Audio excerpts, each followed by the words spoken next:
Today we're taking a look at lesson 11 Kanji, and you can follow along on page 340, 341 in your textbook.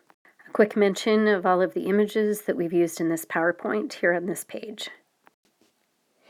The first kanji is hand, and it's read shu for the onyomi and te for the kunyomi.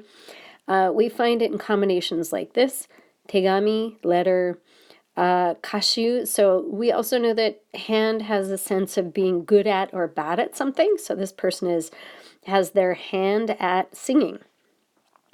Also then jozu, we've learned that before, having the upper hand at something. Shuwa, literally talking with your hand, and of course just te. The strategy for this one really is that it's a pictograph of a hand. Started out looking like a regular hand and then sort of morphed into this version of a hand. And the stroke order is quite easy. It's ichi, ni, san, shi, with a hook on the end here. So we're learning the word for paper as well from tegami, and it is read shi for the onyomi, kami or gami for the kunyomi. So of course you find it in things like tegami. By itself it's read kami, and then you also have something like washi, which means Japanese paper. You might recognize this wa from things like washoku, meaning Japanese food, or washitsu, meaning Japanese room. On the left side, really, it's the radical for silk string. And on the right is the paper. So essentially in the old days, they used to write their clan's name on paper and attach it with thread or bind it with thread. And so that sort of represents paper in general. And the stroke order is ichi, ni, san, shi, go, roku, shichi, hachi. And this one's a little bit counterintuitive, but this is Q and then Ju with a hook here as well as here. This is more of a prominent hook. This is a smaller one over here. Most of us already know this kanji because we just see it so often. We've learned the first kanji and the first radical and the second radical. It means to like or favorite. The reading, the onyomi, is ko, and the kunyomi is su or kono, which seems rather odd. You can see over here on the right-hand side, we find it in ski. Skina is a na adjective. Daisuki, again, na adjective. Koi would be an example of using ko here. But also then konomi. Konomi means to prefer something or to like it. And you find this reading in things like okonomiyaki, which literally means things that you like being fried together or grilled together. And the strategy for this is quite easy. Left-hand side is onna, right-hand side is kodomo no ko, and so you have women like children. And here is the radical for this, or here's the stroke order for this one. It's ichi, ni, san, shi, go, and roku. Notice here that I think a lot of people sort of make this a little bit weird, this ko version. They bring this up a little too high, and they make that a little bit too high right there. Or they just kind of do this thing where it's, it's kind of amorphous looking. So, or sometimes I've seen people do it like this. Like literally just make it a straight line and then go like that. I don't think that looks very good. It really should have a bit of a curve here and a hook at the end. This is a kanji for near, chikai. It's read kin for the onyomi, and kunyomi is chika. So you find it in, for example, chikaku, kinjo, which means neighborhood, kin meaning nearby, and jo meaning place, which we learn later in this PowerPoint. Saikin is recently. So this is the kanji that means most, and this means nearby, so most near or recent. A little tricky on this one. The person who did this PowerPoint, the right-hand radical is supposed to mean an axe. And over here you have the motion radical, which is fine if you want to use the axis too close to the road, meaning, this radical right here kind of representing also the radical that's in road. Or you can think of it as more of a pictograph. I think of it as the 3 Kmarts are nearby. Now, if you're going to do that, make sure you don't write a real K, but something that sort of looks like a K. So here's the stroke order. Ichi, ni, san. This is totally horizontal here. Shi, totally vertical. And then ichi, ni, san, shi, go, roku, nana. Probably one of the easiest kanji we'll study today, and that is the kanji that means bright. It's read me for the onyomi, asu for the kunyomi, and you find it in combinations or words like this. Akarui, which means cheerful or bright. Ashita, so there we have ashita. And setsume, so setsu means to explain, and mei here has a sense of making things illuminated, so explaining something to make it understandable. And the combination here is quite easy. It's sun plus moon, so together they must be very bright. And the stroke order is quite easy as well. Ichi, ni, san, shi, go, roku with a hook, shichi, hachi. This is a quite difficult kanji just in terms of stroke number. It means to be sick or ill, and the reading is byo. And it's found in byoin and byoki. So this is really like, if you think of this as a pictograph of a person sleeping in a hospital bed, here you have the bed itself. Maybe you can think of this enclosure as the bed, and these things on the side maybe as the cranks that move the bed up and down. And then, literally you have, here's the bed, and there's the person's arms and their legs right there. And the stroke order for this is ichi, ni, san, shi, go, roku. Then you do the bed next. Shichi, hachi, kyu, and ju. So you put the person in the bed last. So if we're going to learn byo, we might as well learn in, which means institute or institution. They only introduce the onyomi here. And it's byoin. You find it in byoin, of course. Daigakuin, meaning graduate school. And then you have biyoin, which is a beauty parlor. The B here means beautiful.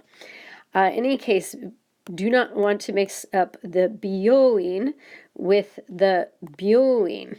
So there's a really good example of how those small yos make a difference in pronunciation.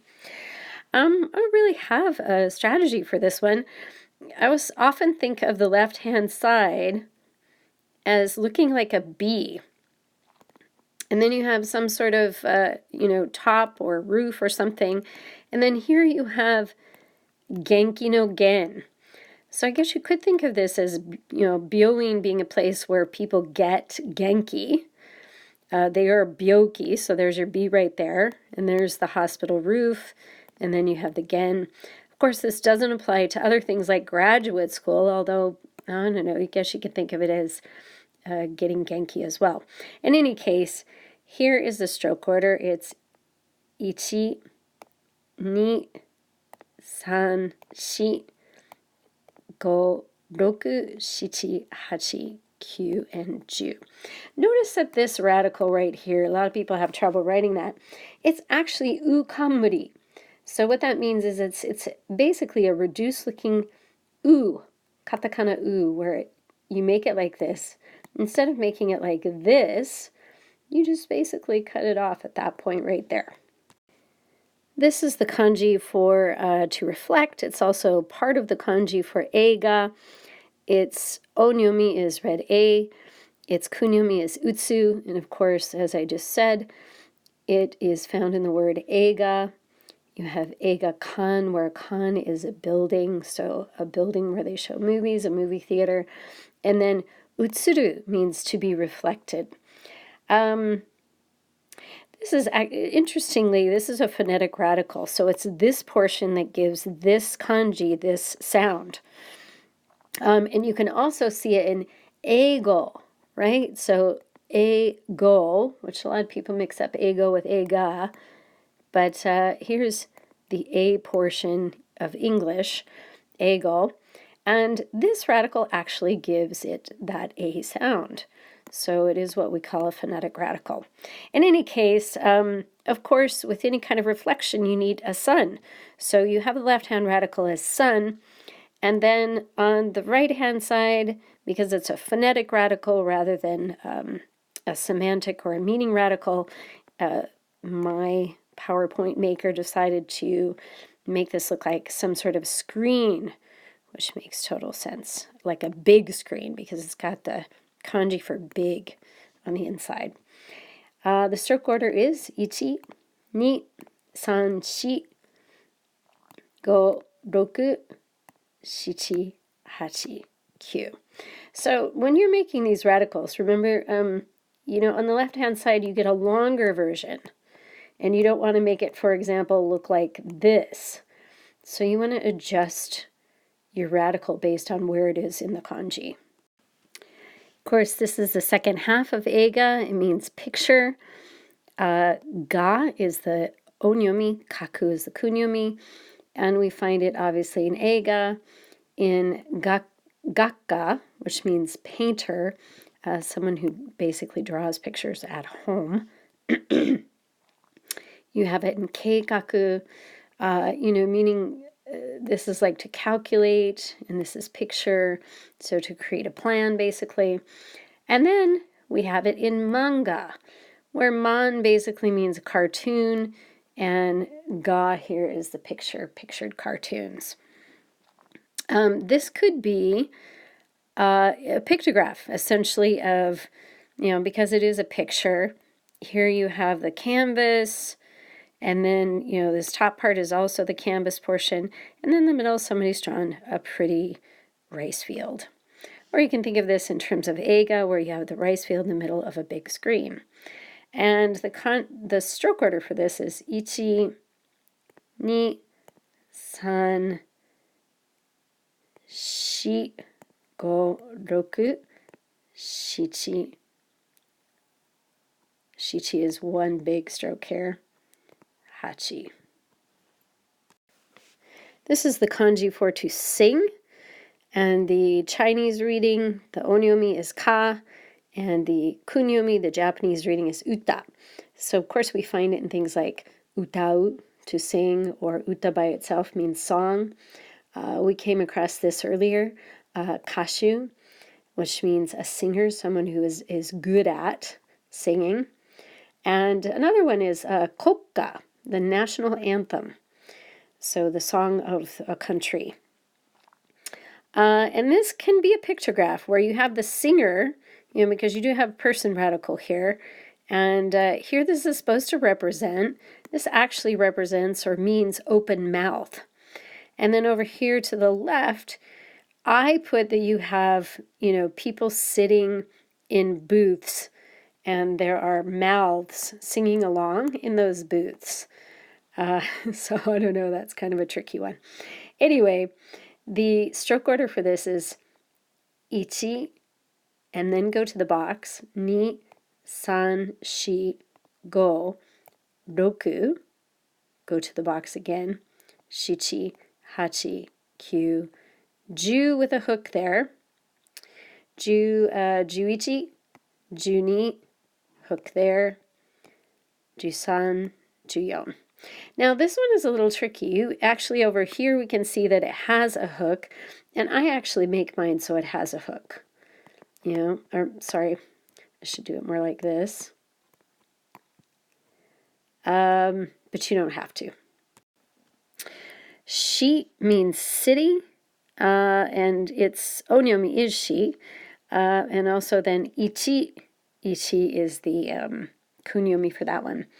So you have Kawaguchi-shi, that is often used at the end of city names, Kawaguchi-shi, Hirakata-shi, Osaka-shi. And then you have, for example, this shiakusho, which is city hall, and then shicho, which means mayor. So literally the person who has lived the longest in the city, or at least that's the idea. This is a pictograph of someone wearing a hat. So here's your hat. And then you have someone holding lots of bags.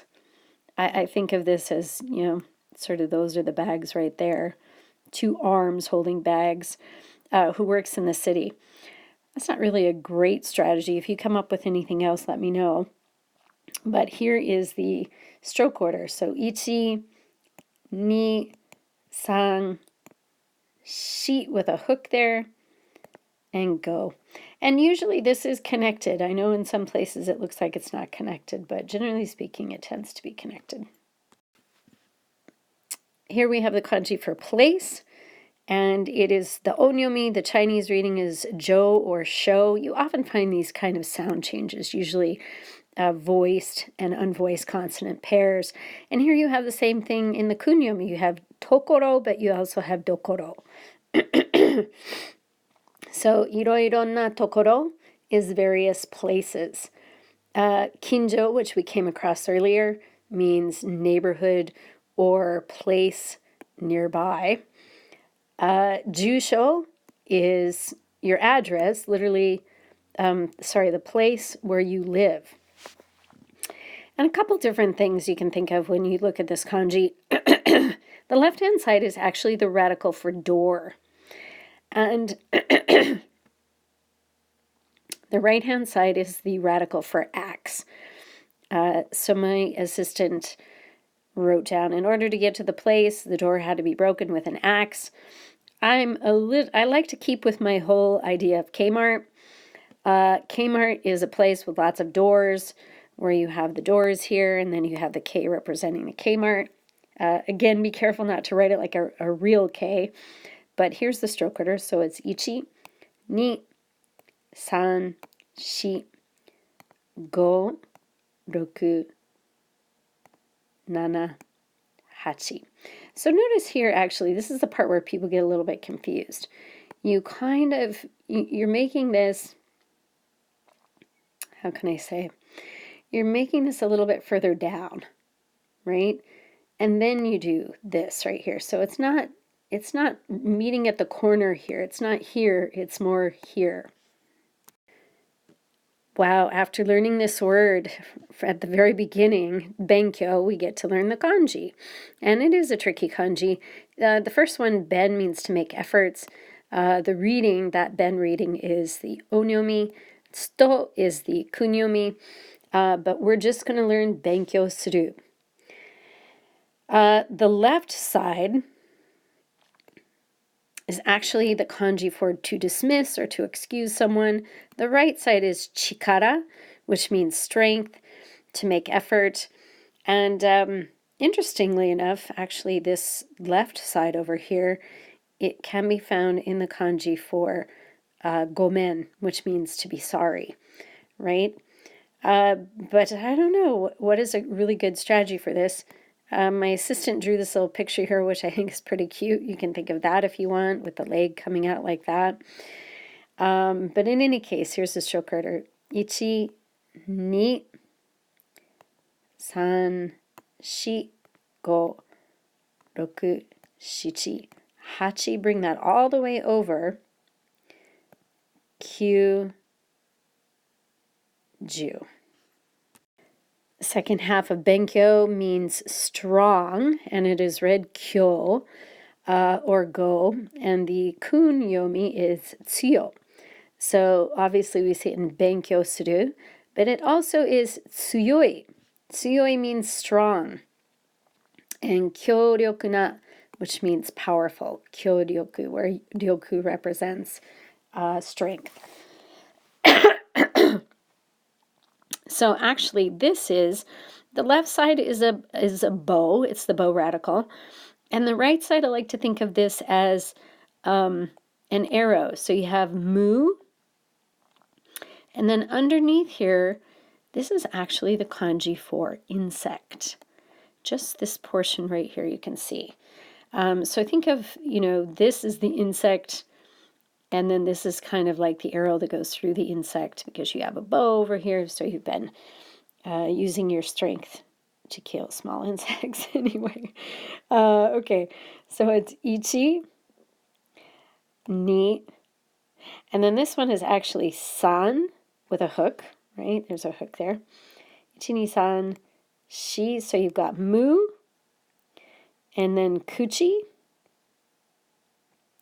and then kind of another mu here. So you can think of this as mu, kuchi, mu, where this is not quite a mu here. But in any case, you can also think of that as an arrow going through a bug, right? Because this is bug right here. Actually, it's more like that. This is the kanji for to exist, or aru, and it is read yu for the onyomi and a for the kunyomi. So you find this in kanji compounds like yume, which means famous. It's a not adjective.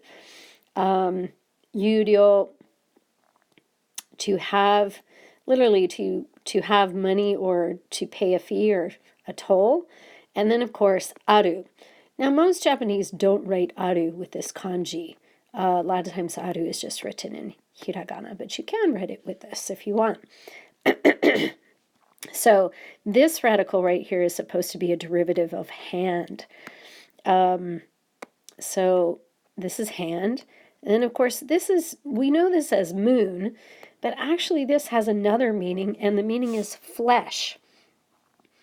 So when your hand is flesh, that means you exist, or you have flesh. And the stroke order is ichi, ni, san, shi with a hook, go, and roku. So the last kanji is travel, and this kanji is read ryo for the onyomi, kunyomi is tabi, and of course you find it in ryoko, where this is a short vowel and this is a long vowel. So ryoko suru. Ryokan, which is a Japanese inn, so a building where you stay when you're traveling. And then this is kind of an interesting one. It's hitori tabi, a one-person trip or traveling alone. This one is kind of tricky.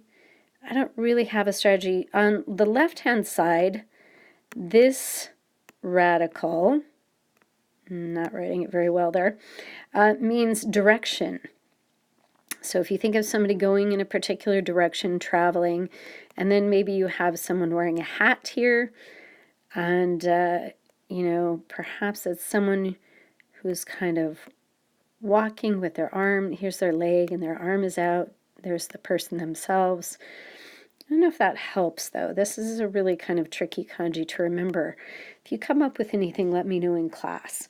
In any case, the left-hand side is ichi, ni, san, shi. Then you have go, roku, shichi, hachi, kyu, and ju.